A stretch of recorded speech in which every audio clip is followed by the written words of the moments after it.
Nous devons dire merci au Seigneur parce qu'il y a une équipe exceptionnelle ici. Hein. Vous avez remarqué cela? La décoration, vous avez vu les plantes avec les racines. On ne rigole pas ici. Hein. Déjà, il y a des cadeaux. Je ne sais pas s'il y a mon nom, mais ce serait bien.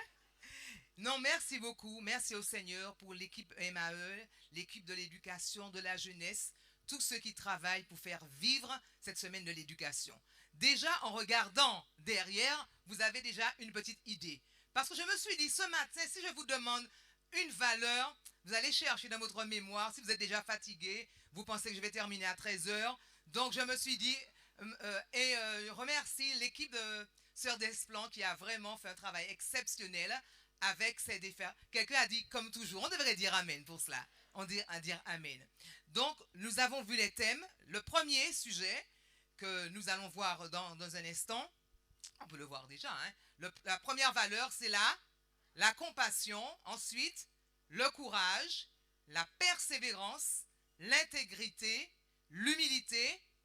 Mais je ne vous entends pas.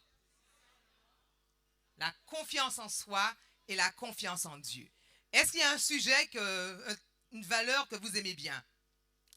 La persévérance, la confiance en soi, formidable. Quelque d'autre? Une autre valeur? L'intégrité. Une autre valeur? Le courage, formidable. Eh bien, vous savez, c'est un privilège que nous avons. Je suis allée dans un bureau cette semaine. Je devais rester au maximum 2 minutes. Et quand je suis entrée, quand la personne a su que j'étais enseignante, elle a commencé à me parler de son inquiétude concernant sa petite fille d'un an et demi. Et elle m'a dit, je ne sais pas comment faire. J'aimerais bien faire. Je ne sais pas si je transmets bien les valeurs. Qu'est-ce que j'ai entendu? Je ne sais pas si je transmets bien les valeurs. Est-ce qu'à l'église adventiste, on sait transmettre les valeurs? Est-ce qu'à Chauvel, on sait transmettre les valeurs? Mais venez au club des éclaireurs, vous allez voir si on ne transmet pas les valeurs.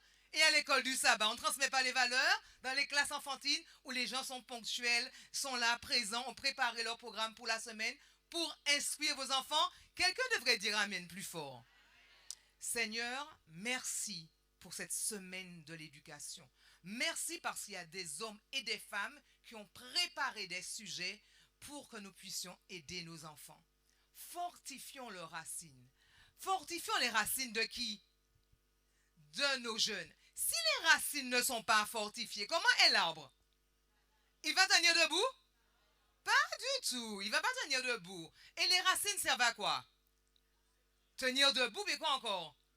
À nourrir le sel minéraux, l'eau, et puis les racines aussi sont du stockage. Alors, dans la diapo suivante, on est habitué à cette image-là. Est-ce que vous avez l'impression, vous voyez quoi déjà? Un arbre déraciné. Alors, est-ce que vous pensez qu'aujourd'hui, quand vous regardez autour de vous, quand vous écoutez l'actualité, est-ce que vous avez l'impression que nos jeunes sont déracinés? Vous avez entendu ce qui se passe dans les écoles? C'est effrayant, n'est-ce pas? C'est effrayant. Qu'est-ce qu'il faut faire pour que quand un cyclone passe, on n'ait pas cette vision de nos enfants? Que faut-il faire? La diapo suivante, on a l'impression aujourd'hui, quand on regarde, eh bien que nous avons beaucoup de jeunes déracinés. Vous avez entendu les nouvelles, vous entendez l'intervention du préfet, vous entendez l'intervention du procureur de la République concernant l'incivilité aujourd'hui avec le nombre de morts. On se demande qu'est-ce qu'on va faire? Mais la solution, elle est où? Elle est où la solution? Les gens ne savent pas quoi faire. Et ils disent, mais il faut qu'on revienne aux bases, dans la famille. C'est l'éducation. L'éducation, nous connaissons ce mot-là? Mais bien sûr, chers frères et sœurs, nous connaissons. J'ai oublié de saluer ceux qui sont sur le Zoom. Bon courage et bienvenue. Donc, qu'est-ce que nous souhaitons? C'est ce que nous souhaitons pour nos enfants, qu'ils soient errants, qu'ils soient perdus, déstabilisés, déracinés? Non, ce n'est pas ce que nous voulons. Qu'est-ce que nous aimerions avoir? L'autre diapo va nous dire. Comment aimerions-nous que nos enfants soient? Ah, on devrait applaudir, on devrait applaudir. Moi, j'aime cette image, cette sérénité, cette constance. Vous avez vu, c'était quel arbre? Ah oui, ça doit être un manguier, sûrement. Dites-moi dans la diapositive suivante si on a raison. On a raison. Montrez-la. Mais oui, c'est bien ça, c'est bien ça. On aimerait que nos enfants soient comme cela, qui soient verdoyants, qui portent du fruit, prêts à être savourés. Regardez la prochaine diapo. Attention. Oh là là là là là là là là, mes amis, c'est agréable, hein? C'est agréable quand on regarde un enfant qui a reçu une éducation, qui fait la joie de ses parents. Et ce n'est pas toujours le cas. Mais c'est ce que nous sommes amenés à faire. C'est ce que nous voulons. Nous voulons des enfants qui portent des fruits délicieux. Pour la gloire de qui, les enfants? Pour la gloire du monde? Pour honorer le monde? Non, non, non. Pour honorer Dieu. Pour servir Dieu. Pour être à son service. C'est à ça que sert l'éducation. C'est pour ça que l'école, l'église est organisée ainsi, afin que nous soyons, que nos enfants soient enseignés. Oui, effectivement, fortifions les racines. Et c'est ce que nous a proposé cette semaine. On peut faire défiler les personnes qui sont intervenues avec la sœur Montabor. Ensuite, nous avons eu Apprendre à être courageux avec sœur Blocaille. Nous avons eu Monsieur Sébastien Régis, l'intégrité. Ensuite, nous avons eu sœur Katia Florentin de la Guyane avec l'humilité, mais il y avait aussi la crainte de Dieu. Et hier soir, c'était qui? C'était sœur Marie-André Martias, qui est responsable de quoi? De l'éducation. Mais à quel niveau? Au niveau de l'Union et des Antilles françaises. Qui l'a écouté hier soir? Voilà. On va avoir plus de mains puisque c'était tranquille. Oui, Nathan a levé la main puisque effectivement hier soir je leur ai dit, vous savez les garçons, on a une petite méditation qui ne va pas durer longtemps. C'est la responsable de l'éducation, Marie-André Martias, comme tous la connaissent. Donc installez-vous, j'ai mis les fauteuils, mettez vos pieds sur une chaise, installez-vous, relaxez-vous. Ça ne va pas durer longtemps. Et puis ils ont été obéissants. Et donc il y avait un invité à la maison, il est venu, ils ont mis leurs pieds sur la chaise, ils ont écouté, et puis après j'ai profité pour mettre la vidéo sur l'intégrité. Je ne sais pas si vous l'avez vu, avec la jeune fille qui avait dit à son papa, quand le papa leur avait donné des instructions, elle a dit non, non, on ne va pas suivre tes conseils de pauvreté, on va faire autrement. Donc si vous voulez connaître la suite, allez sur le Padlet pour voir. Alors, effectivement, c'est ce que nous avons vu hier soir. Aujourd'hui, comme elle a rappelé, la sœur Desplan, aujourd'hui, qu'est-ce que nous voyons? Confiance en soi et confiance en Dieu. Alors, que pensez-vous de ce petit bonhomme? Est-ce qu'il a confiance là? Ah là là là là. Ouais, et il a confiance en qui au fait? Il a confiance en... Comment vous voyez qu'il a confiance en lui aussi? Il sourit, il n'aurait pas pleuré, il n'aurait pas... Vous auriez vu ça? Et le papa, il est comment là? Il est costaud, heureux et il tient. Alors regardez la prochaine diapo et dites-moi, est-ce que cette personne a confiance en elle? Elle a confiance en elle? Mais oui, elle se promène, le monde elle lui appartient et puis voilà, on va conquérir le monde. Et mais qu'est-ce qu'elle fait la maman en fait? Ah, elle sourit, elle a confiance? Elle encourage. Vous pensez qu'il va tomber l'enfant? Il va tomber? Qui pense qu'il va tomber l'enfant? Mais oui, il va tomber. Mais est-ce qu'il va rester couché? Pas du tout. Vous êtes déjà tombé? Vous tombiez quand vous étiez petit? Vos enfants sont tombés? Vous êtes resté comment après? Vous êtes resté à terre? Qu'est-ce qu'on doit enseigner à nos enfants? Qu'est-ce qu'on doit leur enseigner? Quand on tombe, on se relève. On se relève. Ça fait mal quand on tombe, hein? Ah, j'ai des petits là, quand je dis, bon, eh bien, on va courir. Oh là là, on part, on est content. Et puis après on entend, ah, elle crie, maîtresse Bobo. Effectivement, ça fait mal. Je me dis, ah non, je ne vais pas lui faire courir encore, hein. Mais non, mais il faut, ce sont des choses. Est-ce qu'on va, parce qu'il risque de tomber, on va lui dire, ne marche pas, n'avance pas? Non, dans le monde où nous sommes autour de nous, il n'y a que d'obstacles, que de problèmes, que de difficultés, que de déceptions que nos enfants vont rencontrer. Mais on doit On doit les préparer. Qu'est-ce qui fait qu'un enfant aura confiance en lui? Et c'est la prochaine diapo. Qu'est-ce qui fait qu'un enfant a confiance en lui? La confiance en soi ne se développe comment? Que si son entourage l'encourage à prendre des initiatives et l'accompagne à mesure qu'il avance. Si on n'encourage pas, la personne aura confiance en lui? Mais non, pas du tout. Vous allez... Est-ce qu'on aime encourager? Vous encouragez vos enfants quand ils ont fait la vaisselle? Sans que vous ne leur ayez pas demandé. Vous voyez la vaisselle, le lit est fait, c'est balayé. Vous rentrez, presque ne reconnaissez pas la maison tant que la chose brille. Il faut encourager. Alors il y a mon neveu. Il me dit, Tati, je ne comprends pas. Hein. Chaque fois que j'ai une mauvaise note, tu parles. Et quand je te lâche un 13, tu dis rien. Il est là, lève la main, attends. Quand je lâche un 13, tu dis rien. Tu fais rien. Il faut encourager. Quand on encourage, eh bien voilà. C'est le parent, c'est l'adulte qui encadre, qui encourage. C'est ça notre travail, encourager. Mais on est tellement fatigué aujourd'hui, épuisé.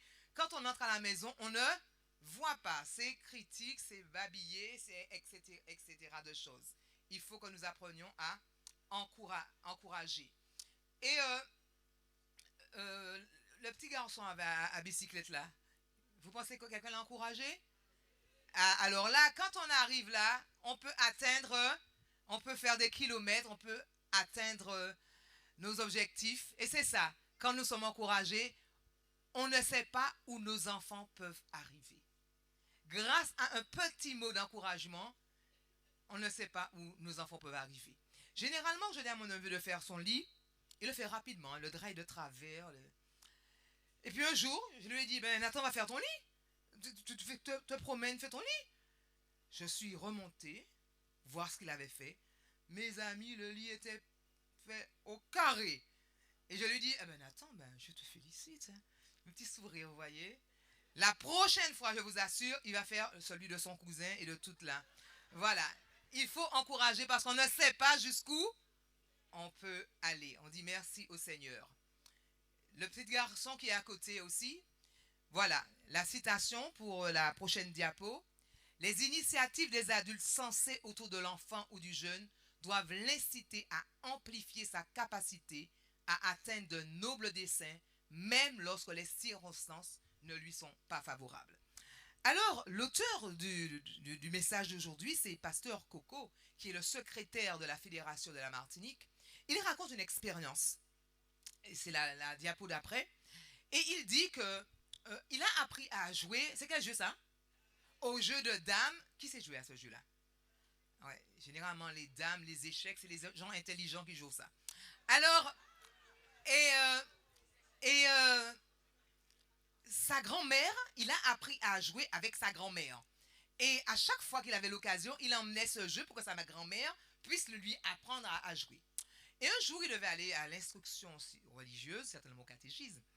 Et il pleuvait tellement que, pas possible, ils sont restés à la maison. Il est allé prendre son jeu de dames pour que la grand-mère puisse lui apprendre à jouer, pour qu'il puisse se perfectionner, parce qu'il veut apprendre, il veut devenir bon.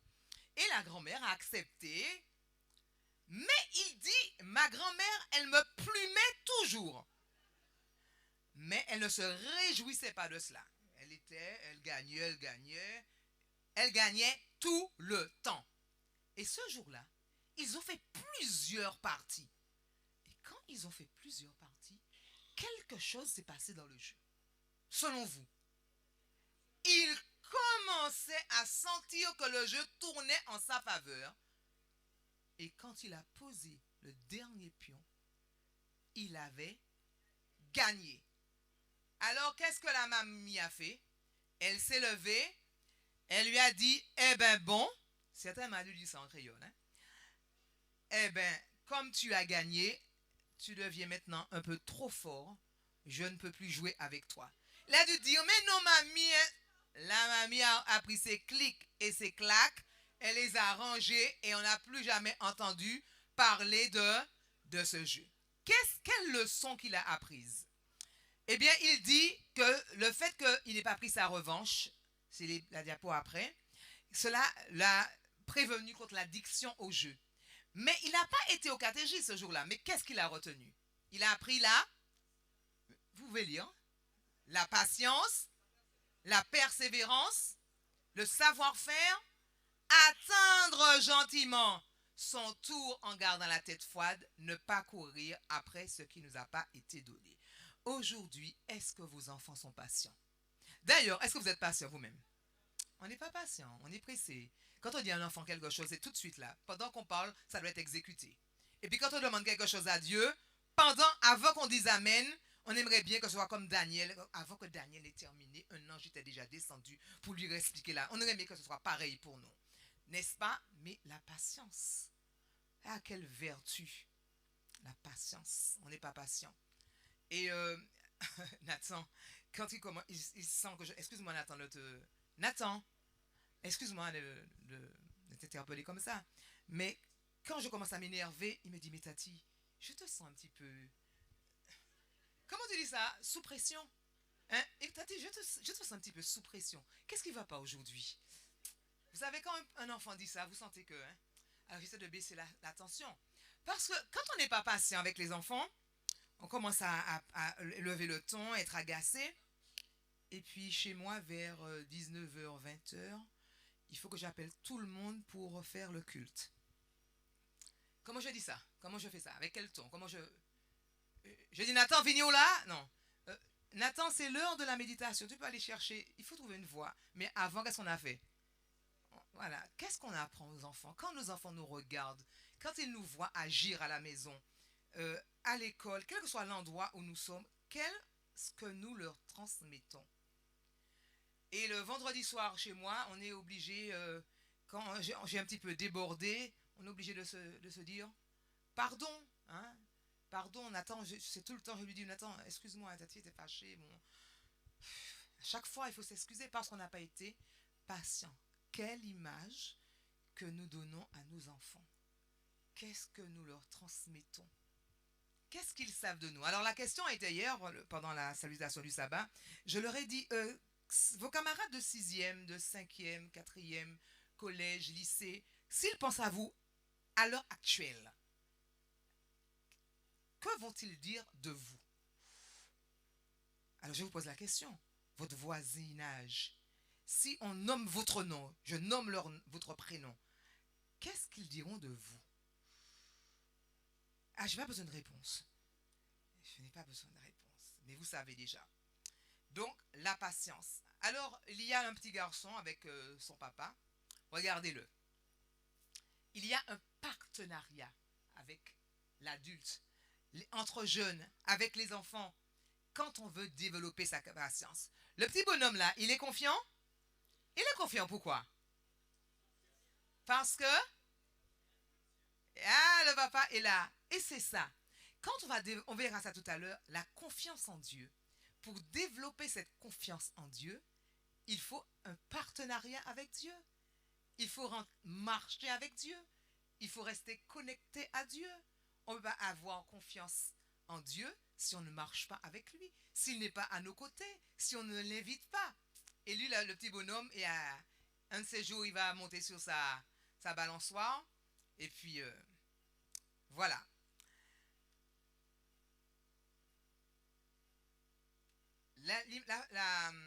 La diapo suivante dit, Dieu, Jésus, il dit, mon Père agit jusqu'à présent, et moi aussi, je fais quoi? J'agis. C'est qui agit? Quand on veut de quelque chose, vers qui on doit se tourner? Vers Dieu. Parce que Dieu, lui, Jésus et Dieu, ils ont une symbiose. Ils ont une unité. Qu'est-ce qu'on dit ça? Ils sont fusionnels. Ah, on aime dire ça. Hein? Ma mère et moi, nous sommes fusionnels. Est-ce qu'on dit ça généralement pour les hommes? Non, pas trop. Hein? Non, les mères, ça, c'est... Ouais, vous comprenez. Alors, que dit Jésus? Ne crois-tu pas que je suis dans le Père et que le Père est en moi? Les paroles que je vous dis, je ne les dis pas de moi-même. C'est le Père qui demeure en moi qui... Ah là là là là là là, mes amis, Ne crois-tu pas que je suis dans le Père et que le Père est en moi? Les paroles que je vous dis, je ne les dis pas de moi-même, et le Père qui demeure en moi, c'est lui qui fait les œuvres. Ah là là, quand vos enfants vous regardent, est-ce qu'ils voient les œuvres du Père qui se manifestent en vous? Je sais que vous avez envie de répondre. Quelqu'un a envie de répondre, c'est ça? Ah ouais, c'est la question que moi-même je me pose. Alors, il y a là encore l'image la même image. Cependant, en développant une relation de confiance avec notre Père, nos yeux s'ouvrent sur la réalité de la présence. Quand on a l'habitude d'une certaine intimité avec Dieu, eh bien, dans les expériences que nous faisons avec lui, eh bien, nous sommes prêts à lui faire confiance. Quand on développe une relation avec Dieu, eh bien, plus ça va et plus on a confiance en lui. Quand on est jeune, est-ce qu'on a confiance en Dieu? Quand on est jeune, on a confiance en Dieu. Mais on a une confiance d'après ce qu'on a déjà vécu. Alors, je vais vous raconter ce qui m'est arrivé l'année où j'allais au bac. L'année où je vais au bac, je me réveille le matin très tôt. Et ma mère, avant de partir, ma mère que je salue, qui a fait 1 mois et demi avec moi pour me soulager, pour m'aider avec ma grand-mère, femme de foi, femme guidée par l'Esprit de Dieu, et c'est Dieu qui l'avait guidée ce jour-là, elle me dit, Marie-Michel, 1030 francs pour manger pour aller l'examen. Marie-Michel, tiens 30 francs pour manger pour aller à l'examen. Je dis, maman, 30 francs pour aller à l'examen, mais je ne mange pas que je vais à l'examen. J'ai pas la tête à ça. Moi, je vais à l'examen, après l'examen, je vais manger. Elle m'a dit, bon, on va déposer là, hein. Et elle a déposé les 30 francs sur le buffet. Et moi, je suis partie à l'examen, j'ai laissé les 30 francs. J'ai marché pendant une demi-heure, il faut une demi-heure pour que je puisse arriver à l'école. Et quand j'arrive au beau milieu du chemin, je réalise quelque chose. J'ai oublié quelque chose à la maison. J'ai oublié ma pièce d'identité et la convocation. Et je vais à l'examen. Mes amis, j'ai déjà fait 15 minutes de marche. Je suis à 30 minutes de l'école. Qu'est-ce que je vais faire? Si je retourne en courant à pied rapidement, non, ça ne le fera pas non plus. À 200 mètres, il y a mon église. Et dans l'église, il y a une école. Et dans l'école, il y a des enseignants. Si je cours rapidement, le temps que je leur explique ce qui m'est arrivé, qu'ils descendent, qu'ils prennent leurs clés, qu'ils me ramènent à la maison, non, ça ne fera pas non plus. Qu'est-ce que je vais faire? Alors, c'est là mon cas prédié. Là, si on n'a pas l'habitude de prier, là, on va prier. Je suis arrivé à un 4 chemins. J'ai dit, Seigneur, je suis aux 4 chemins de ma vie. Je vais à l'examen, je n'ai pas mes pièces d'identité, ni ma convocation. Je ne peux pas retourner à la maison. Je ne peux pas aller à l'église chercher de l'aide. Fais quelque chose pour moi là, maintenant, pour que je puisse rentrer chez moi, récupérer les pièces. Seigneur, si tu permets que je retourne à la maison, que je récupère mes pièces, que je retourne, que j'arrive à temps pour passer mon épreuve, et que tu me donnes le succès, je te servirai toute ma vie. Qui a déjà dit ça? Ah, vous connaissez ça, hein? Ah oui, vous connaissez cela. Comment Dieu est-il intervenu selon vous? Alors que je suis debout, je vois un taxi qui passe. Je connaissais les chauffeurs de taxi privés parce que ma mère, elle vendait du jus et elle avait l'habitude de prendre un taxi privé pour l'emmener vendre son jus. Et je vois que c'est quelqu'un que je connais. Je lui dis, monsieur Untel, voilà la situation. Je dois aller chez moi, revenir et arriver à temps pour mon examen. Combien d'argent tu vas me demander? La réponse était quoi? 30 francs. Quelqu'un n'a pas dit amen? Dieu, il est puissant. Il a inspiré ma mère de laisser 30 francs. Mes amis, nous étions tellement malheureux que ma mère ne me donnait jamais d'argent pour aller à l'école. Et ce jour-là, elle me donne 30 francs. C'est extraordinaire, la confiance en Dieu. Quand on passe par des expériences, alors la confiance en Dieu, elle se fortifie. Et nous irons d'expérience en expérience. Vous avez fait des expériences avec Dieu? Qu'est-ce que vos enfants savent de vos expériences avec Dieu? Est-ce que vous leur racontez? Chez moi, quand je vais commencer une expérience, mon fils qui est là-bas, Jémuel, lève la main, il dit, maman, tu as déjà raconté ça. Mais il faut raconter. Il faut l'appeler. Comment Dieu a été bon. Comment il est intervenu miraculeusement. Et je vous assure, quand j'ai réussi à mon bac, eh bien c'est sereinement que je suis arrivé à l'université. Quel que soit le problème qu'il y avait, alors là, il n'y avait pas d'inquiétude. Il n'y avait pas d'inquiétude pour cela. J'ai fait une belle expérience que je vais vous raconter une autre fois si on m'invite. Mes amis, pour marcher avec Dieu, comment on marche avec Dieu? On marche avec Dieu écarté, éloigné, mais c'est côte à côte. À quel moment qu'on rencontre Dieu? À quel moment qu'on rencontre Dieu? Le matin de bonne heure. Très tôt le matin. C'est très tôt le matin, c'est quelle heure? 4 heures. Il y en a qui se réveillent à 3 heures. À 2 heures, il y en a qui sont là. Dès qu'ils sont insomniaques comme moi-même, ils se réveillent et puis on prie. On prie parce qu'on a besoin de prière. Nous ne sommes pas parfaits. Nous avons besoin que Dieu nous transforme. Et là, dans la quiétude, vous ne ressentez pas la présence de Dieu?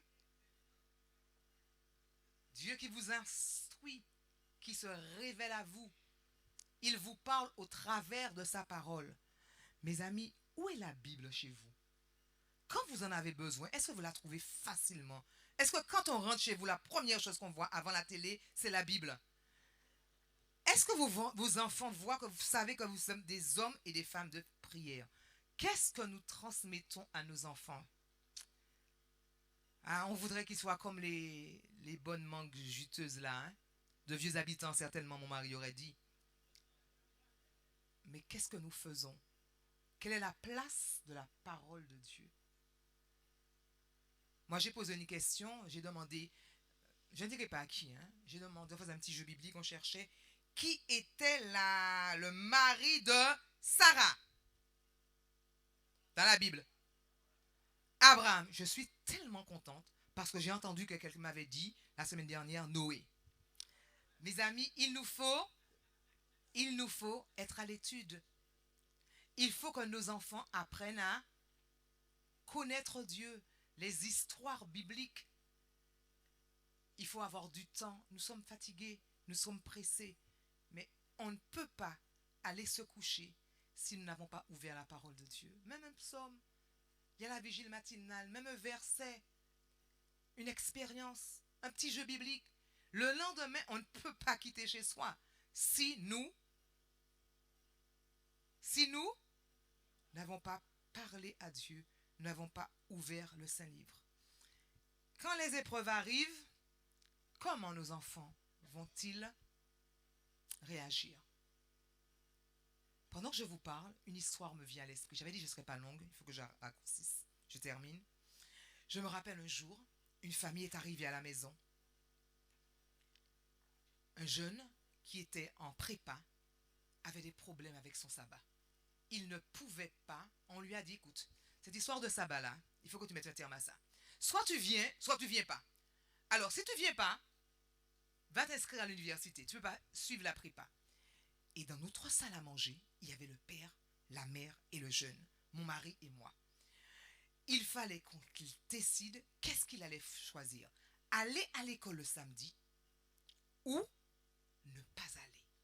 La mère a dit, pas question. Il ne va pas à l'école le samedi. Le papa a dit, son avenir, école prépa, il veut devenir ingénieur, tu comprendras. La maman a dit, pas question.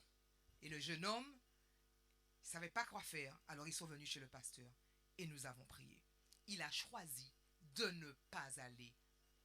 Il est allé à l'université, il a passé son examen, mais le concours quand même, qui se faisait en France, il est parti le passer. Il a dit pas question, il va tenter le concours quand même. Il n'a pas suivi la prépa, mais il s'est préparé, il va préparer le concours. Il ne connaît pas la France, il s'est perdu. Et quand il est arrivé, l'examen avait déjà commencé depuis 45 minutes. Quand il arrive, qui est à la porte? Qui accueille les étudiants? Le douanier de l'université. Est-ce qu'on l'a laissé entrer? On l'a laissé entrer.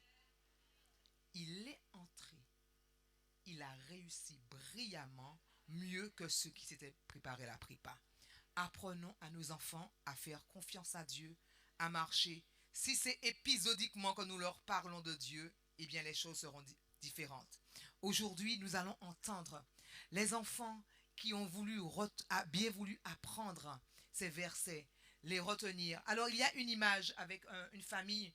La constance de l'étude de sa parole est indispensable et même vitale pour quiconque veut triompher du prince de ce monde. Alors apprenons déjà à nos enfants à s'entraîner à retenir les versets de la Bible.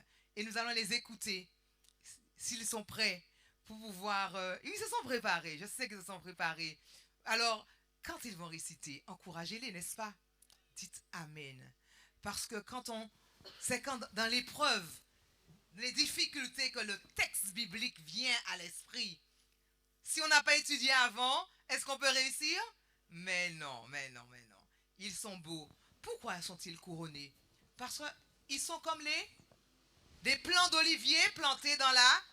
Formidable. Oh, ils sont beaux, ils sont beaux. Ils sont encore plus beaux que les mangues Julie que nous avons vus. Je leur laisse la parole. Jésus s'arrêta, les appela et dit, « Que voulez-vous que je fasse pour vous ?» Ils lui dirent, « Seigneur, que nos yeux s'ouvrent. » Rempli de compassion, Jésus toucha leurs yeux. Aussitôt, ils retrouvèrent la vue. Car vous avez besoin de persévérance afin qu'après avoir accompli la volonté de Dieu, vous obteniez ce qui vous est promis. Ne t'ai-je pas donné cet ordre? Fortifie-toi et prends courage. Ne t'effraie point, ne t'épouvante point, car l'Éternel ton Dieu est avec toi dans tout ce que tu entreprendras. Voici deux fils sont un héritage de l'Éternel. Le fruit des entrailles est une récompense. La crainte de l'Éternel enseigne la gloire. La crainte de l'Éternel enseigne la sagesse et l'humilité précède la gloire. Si l'Éternel ne garde la maison, ceux qui la bâtissent travaillent en vain. Si l'Éternel ne garde la ville, ceux qui la gardent veillent en vain. Amis très chers, ne croyez pas tous ceux qui disent « Nous avons l'Esprit Saint », mais examinez-les avec attention pour savoir si ces gens ont vraiment l'Esprit de Dieu. En effet, beaucoup de faux prophètes sont venus dans le monde. Voici, Dieu est ma délivrance, je serai plein de confiance. Je serai plein de confiance et je ne craindrai rien, car l'Éternel est ma force,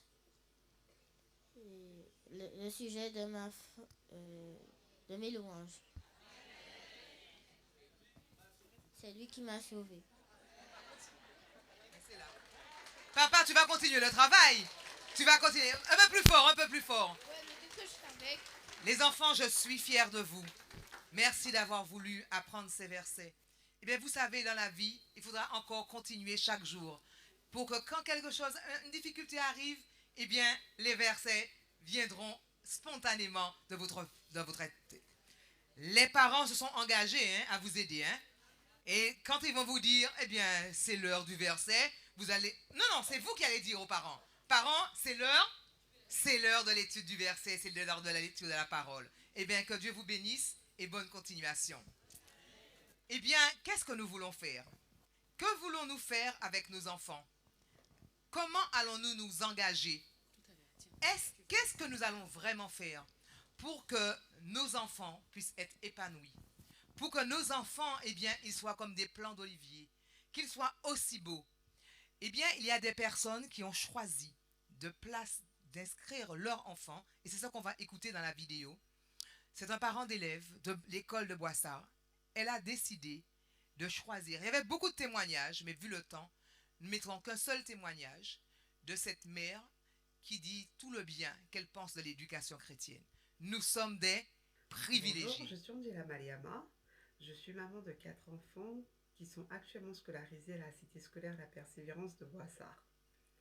Alors, ce qui m'a poussée à faire le choix de l'éducation adventiste, c'est que cette dernière, elle est principalement basée sur la parole de Dieu.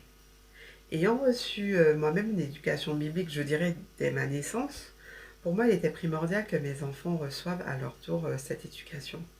Et ce qui m'a poussée à faire ce choix, c'est que l'une des matières dont dispense l'établissement est dédiée à la parole de Dieu. Pour moi, tout en étant à l'école, ils apprennent à découvrir ce que Dieu a fait et ce qu'il est capable de faire dans leur vie et autour d'eux. Je dirais que ce choix n'a pas eu d'impact dans nos vies, car nous sommes quasiment tous baptisés évangélistes chez moi. Donc pour moi, c'est une continuité dans l'éducation. Alors, une expérience. Est-ce que j'ai une expérience à partager pour les parents qui souhaitent inscrire leur enfant dans cette école? Oui.